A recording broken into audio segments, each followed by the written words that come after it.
Uh, Frank Ruth, and I was born in February 10th of 1925. Uh, I was born in a small town in Pennsylvania, Scottdale, Pennsylvania, and uh, was raised there. And of course, that was the beginning and early years of the Depression years.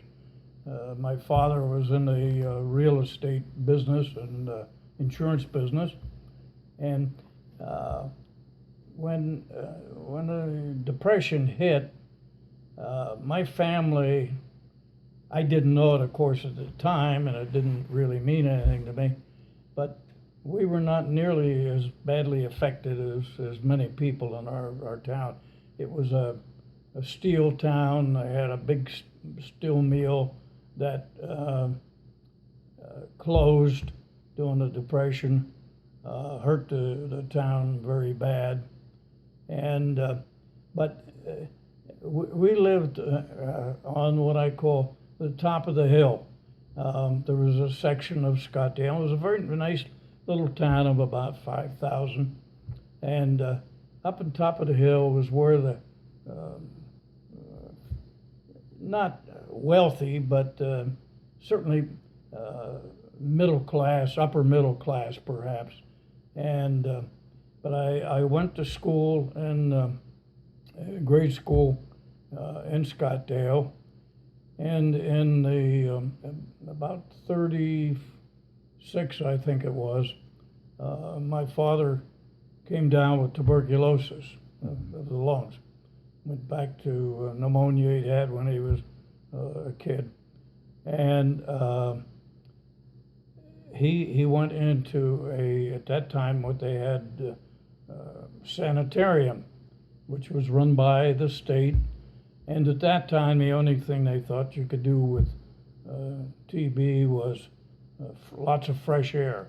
So he was up in the mountains. That sort of messed up our family. We had to give up the very nice home that we lived in, and we moved out about 3 or 4 miles outside of Scottdale to my grandfather's farm. Mm-hmm. And I had always spent my summers there and loved to be on the farm. And and I had two sisters, and the three of us and my mother moved out. What were the names of your siblings? Dolores, who is still living, lives in Florida. She's 85. And my older sister, who was older than I by 2 years, Vivian, died about 2 years ago. She lived in Gettysburg, Pennsylvania. Okay. But we moved out there. I helped my grandfather a lot on the farm. When I was 11, 12 years old, I was getting up at 5 o'clock in the morning, going out and milking cows the old-fashioned way. My grandfather had about a 100-acre farm, had, I don't know, 15 or so milking cows, and sold his milk. And all his neighbors had tractors and milking machines, things like that. Mm-hmm. He was still farming using 2 horses, team plowing the fields and so forth. So similar setup to what we might see like the Amish using today. Yeah, very much similar to what you would see over in the Amish country, with a couple of horses and a plow, or all these equipment, is haymaking machine and all that stuff. Were pulled by horses. Mm-hmm. But we had, of course, and living on a farm like that, I'm sure my grandfather and grandmother never had a vacation, because you had to milk in the morning, you had to milk in the evening, and they just couldn't go away. And they had 5 children, 2 girls and 3 sons, and none of them stayed on the farm. My grandfather was about 6'4". My grandmother, I'm not even sure she was 5 foot. And to see the two of them, Ike and Mike kind of thing. But she was a delightful old lady. He was a true gentleman, and I was just very, very close to him. My father, who was in the sanitarium, basically, at the age when a kid ought to have a father around, my father was in the sanitarium. So my grandfather was my father. And, and at that time in my life, I sort of had this feeling I might become a Major League Baseball player, pitcher. And he painted a big target on the barn, right about where the strike zone would be. And I used to fire rubber balls, but the size of a baseball, at that target. And that's where I got this dream. And of course, with the name Frank Ruth, and Babe Ruth, of course, was very famous at that time. And I got Babe Ruth when I was in high school a lot, and in college too some. During that time, I got a job working in a drugstore. At that time, almost every drugstore had some kind of a lunch counter, a soda fountain kind of thing. And I got a job as we used to call them, soda jerk, making milkshakes and Cokes and stuff like that. It attracted a lot of kids from high school who would come in there, and I worked there for several months, and then applied for and got a job working in a men's clothing store.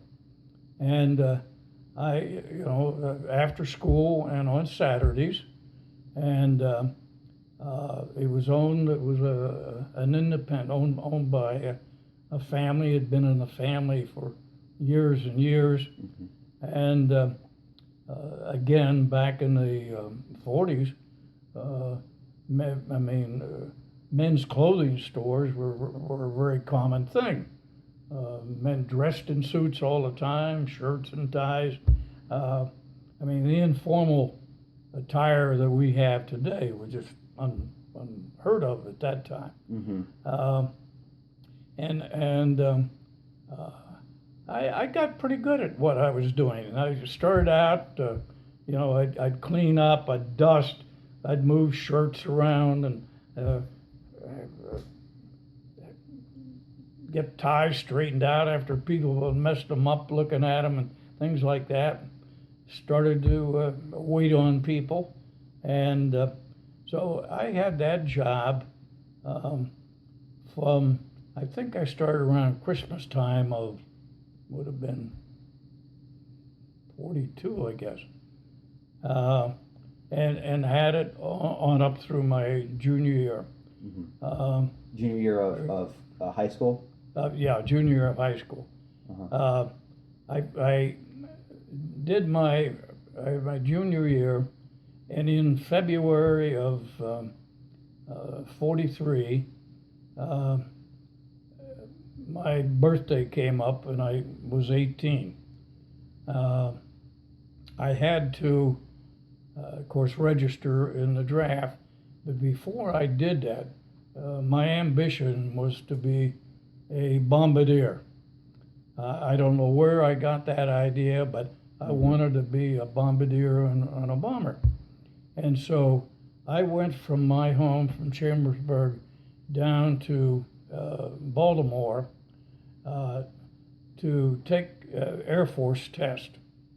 And I did that, although I had signed up for the draft. I hadn't been called or anything. I went down and took a whole day's testing, and passed everything except one test. At the end of the day, they called me in and they said, "Well, young man, we're not going to be able to take you." "Why?" "You're colorblind." I had no idea I was colorblind. Oh, no. And of course, for a bombardier and sighting through those Norton sights, you had to be able to pick out colors and distinguished things, and I was not. They were concerned that I couldn't do that, so I went home a very dejected guy, and since I had gone through that, then my draft board contacted me, and since I was still in high school, they said, we're going to give you a deferment to finish your junior year of high school. And at the end of my junior year, the Chambersburg High School started a program for guys who were in the same boat as I, who had been drafted but had been deferred. And they set up summer school. So in the summer of '43, I took the second semester of my senior year. And then the deal was, if you weren't drafted, you could go through your first semester in the fall and go as long as you could, and if you got through it, fine. In my case, I went through summer school, started in September, and a couple weeks afterwards, I got my notice saying that you will be inducted on October 5th, 1944. I remember the date very well. Mm-hmm. And so I went down to the draft board, and they said, well, you're going to be called up in October, and you've had one deferment, that's it. You've been able to go through summer school, and in Pennsylvania, and I don't know if other states were like, but if you had 7 semesters of your senior high, you could get a diploma. On the farm, of course, long before the days of television, after Grandpa, they would do the milking and everything, and I can remember, particularly in the wintertime, it was always after dark when he got finished, and he'd come in, and my grandmother would have supper ready for us, and of course my mother was there. She would help, and my sisters learned to do some of that. But I think we pretty much went to bed like at 9 o'clock in the evening. My grandfather's favorite thing was he loved Hershey's chocolate syrup. And, that's one of the few things that I can remember that was then is still around. Mm-hmm. One of the things, our entertainment was family. Mm-hmm. And every Sunday, almost, I had 2 aunts and uncles who lived in a town about 8 or 10 miles away, Mount Pleasant, Pennsylvania. And they would come to the farm, and they had kids, and that were, cousins of mine. Mm-hmm. And every Sunday, they'd all bring something, and there would be a huge meal, usually in the evening. Mm-hmm. And then they would all leave and go home, and we'd see them a week later. But I was very close to my cousins. We used to go out, and Grandpa had a great big barn, hay miles in it. We used to play in jump in the hay and all that kind of stuff. Be out there with my cousins. I had a couple of very gals that grew up to be very, very attractive. Nobody ever thought anybody was going to get into any trouble, and nobody did. Mm-hmm. Today, I don't think you'd ever let kids go out and play in a hay mile for, 2 or 3 hours without checking on them. But that was sort of a family tradition. Mm-hmm. Saturdays in the old days were the biggest night in town. Mm-hmm. And on Saturday, my grandfather went to town every Saturday morning, and they would do their shopping for the week, and then they'd go back in town on Saturday night. And he sort of had a favorite spot. He'd go and he'd park there. My grandmother would sit in the car and kind of make court. People would come and speak to her because they knew her name was Belle. Mm-hmm. And they would come and almost treat her like a queen. My grandfather, he would go in and all his friends would come into the hardware store. So that was I would just walk the streets, but that was traditional Saturday night in Scottsdale. So you had a little bit of change in your pocket, probably some produce, right?